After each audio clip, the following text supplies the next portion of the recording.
inadequate and ineffectual as losers. But Esau was, of course, a loser in a most literal sense. And what I want to do is talk about that this evening. Talk about Esau as an unholy, or to use perhaps an older expression, a profane man. A profane man. The Bible issues this very stern warning to us in connection with Esau and people like Esau, to see to it that no one fails to obtain the grace of God.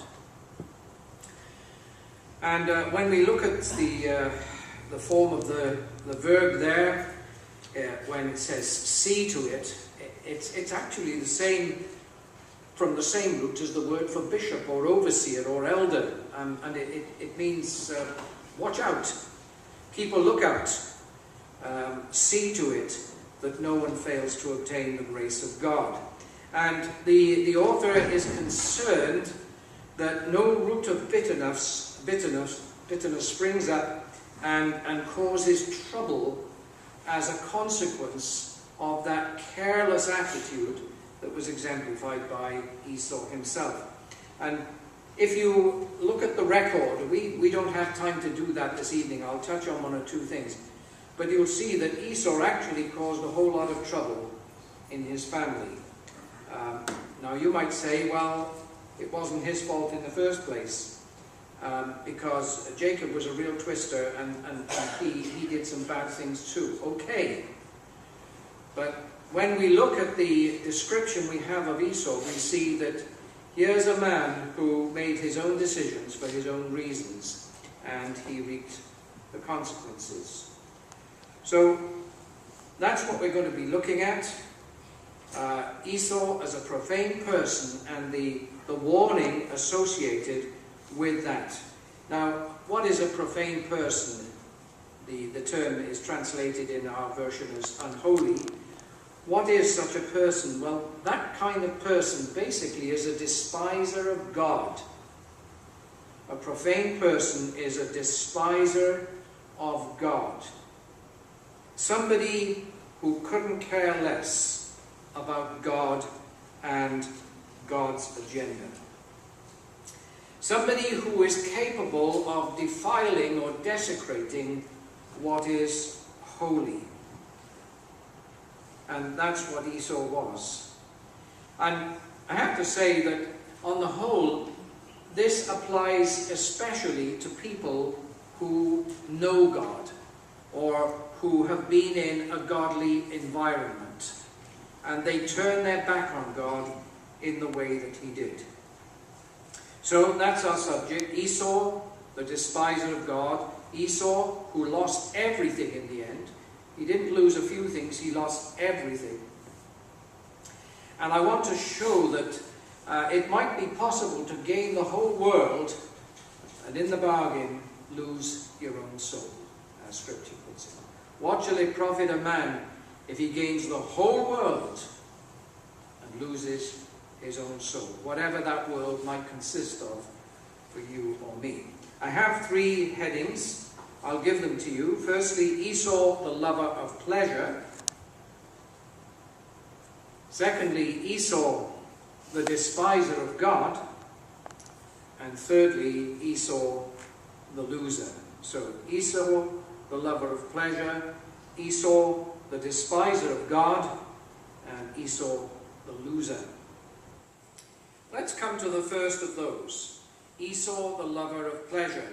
And in order to talk about this, I'm going to be creating a kind of pen portrait drawn from bits of the narrative that actually offer some indication of the kind of person he was. I don't want to be too imaginative about this. I want to stick as closely as possible with what the text says about him, and operate with the interpretive principle of by good and necessary consequence. So I'm going to draw out what I think are lawful inferences from what the text says about him. Now, it could be said of Esau that he was a lover of pleasure more than a lover of God. Those words actually come from the New Testament, 2 Timothy 3 verse 4. He was a lover of pleasure more than a lover of God. Here was a man who had a form of godliness, but utterly denied the power of it. In other words, he was associated with believing people. He was a member of the church of that time, which of course was his father's family. He was a descendant of Abraham, whom God had promised to bless in covenant. But as we look at the description of him, and we have to build up the picture rather piecemeal, we find that really he wasn't a man with any great interest in the heritage of the covenant that was available to him through his family relationship. In chapter 25, we read in verse 27 that he was a man of the fields. A man of the fields. He loved the great outdoors. Now, I like the outdoors too. And some of you know I like to do a bit of fishing and stuff like that. My oldest son came to America and was bitten by the hunting bug. And so he goes after wild turkeys with a bow and arrow. Okay. But it seems that Esau was pretty much addicted to the great outdoors. And a contrast is drawn between him and Jacob, because we are told that Jacob was a quiet sort of fellow who liked to live with his parents in the tent there. He didn't go anywhere, he wasn't very adventurous, and so on. In other words, Esau is a man who prefers to be unconfined. Give me my freedom. That's just so important to me. So he's described as a man of the fields. And then we also learn about him that he's an irresponsible rationalizer. Now, what does that mean? Well, I refer you to 25:32 and his attitude to his birthright. He smells this stew, that it's probably a red lentil stew that Jacob is cooking there. And he'd been out all day in the field doing his thing. And he comes back in, and as he gets near to the tents, this sort of lovely stew smell wafts on the breeze, and he picks it up and he begins to salivate. And he thinks, oh boy, I'd give anything for some of that stew. And that's exactly what he said. And so Jacob, the schemer, says, well, okay, let's do a deal. You sell me your birthright, and I'll give you a bowl of this stew. Now, what does he say? What does he say to that? He says, look, I'm about to die. What's my birthright to me? Now, he wasn't about to die. But that tells us something about the man. That's how he rationalized that moment in his experience. That's what he said. He kind of made an excuse of the fact that he'd been out in the fields hunting all day, and so compared with his momentary need for some of this red lentil stew, he said, I'm prepared to exchange my birthright. Anything to get what he wanted for the moment. And then, of course, on the back of that, we are told that he was a man of unconsidered decisions. I mean, you know, taking momentous decisions without any thought about where these things might lead. 25:33, we read, he swore to him. He swore an oath and sold his birthright.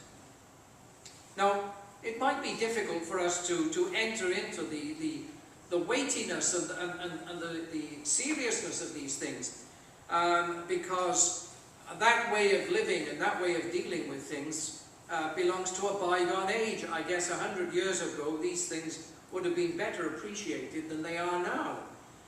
But here he is, he's been offered a bowl of soup in exchange for his birthright, and he swears to him and sells his birthright.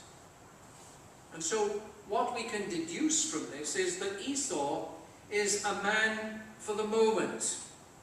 There was nothing long-term about him. He wasn't able to consider the implications of his decisions. And really, you didn't need to be a genius to work out the implications of this kind of decision. He was actually giving up his future in the family in this brief moment. Nothing long-term. The implications of the situation seemed to escape him just then. He didn't stop to ask, well, where is all this going? And so what we read is that Jacob gave Esau bread and lentil stew. He ate and drank and rose and went his way. And that was it. He went his way. And it's added, and thus Esau despised his birthright. No thought of the consequences, of which there were many, and which were considerable. So, if we were to kind of sum up the kind of man he is or was, I think we could say that he was quite a liberal kind of guy. Whatever works for you, that's fine. As long as you let me get on with what I want to do, I won't say anything about what you want to do. It's a matter of no consequence to me, provided you let me do my thing too. And I guess in that sense, he's a very modern person, because that's how it is. I remember when I first went to the university to study biblical studies and theology. It was at the time when the old-style liberalism was still rampant, and you didn't step out of line at all in your essays or anything like that. If you said anything evangelical, if you said anything scriptural, then certain lecturers would be down on you like a ton of bricks. When I came to do my Master of Philosophy, it wasn't like that at all. Now, my research supervisor was a feminist, she was a Quaker, she was a liberal, all of those things. And she was great. She didn't say not 1 ounce of criticism about the things I wrote. Christology and the Covenant in Paul's letters. Not a thing. Because the mood had changed. And she was a modern lady. I got on fine with her at that level for that reason. Because she didn't persecute me. And it was just like Esau, well, if that's what you think, that's fine. And this is what I think, and that's fine too. Just tolerant. And of course we know where that has taken society, this whole tolerance thing. I know you've got your issues here, but it's a very sad thing that in the home of the Reformation in the United Kingdom, in Scotland, the Church of Scotland has just voted in favour of ordaining gays. Tolerant. So, what are we going to say about this? Well, as far as Esau is concerned, being in the right place at the right time, and he was in a godly family, having the right connections, if you like, being able to talk the talk, doesn't mean that you'll end up walking the walk. Does it? Not automatically, because you see, some people can be quite complacent about these things, and quite offhand about them. And so they can have that form of godliness, but it's not a guarantee that they will inherit the blessing in the end. I think too, we ought to take account of the fact that amiable extroverts are not always spiritually minded. Sometimes they are, but often they're not. They're of the tolerant sort. And they like to have a laugh. And they like to make light of things, in the hope that you'll be light-hearted with them. Amiable extroverts actually might be attractive, but they can also be very dangerous. Because they're attractive, and you find that you're drawn towards them, and they can lead you down a path that you ought not to follow.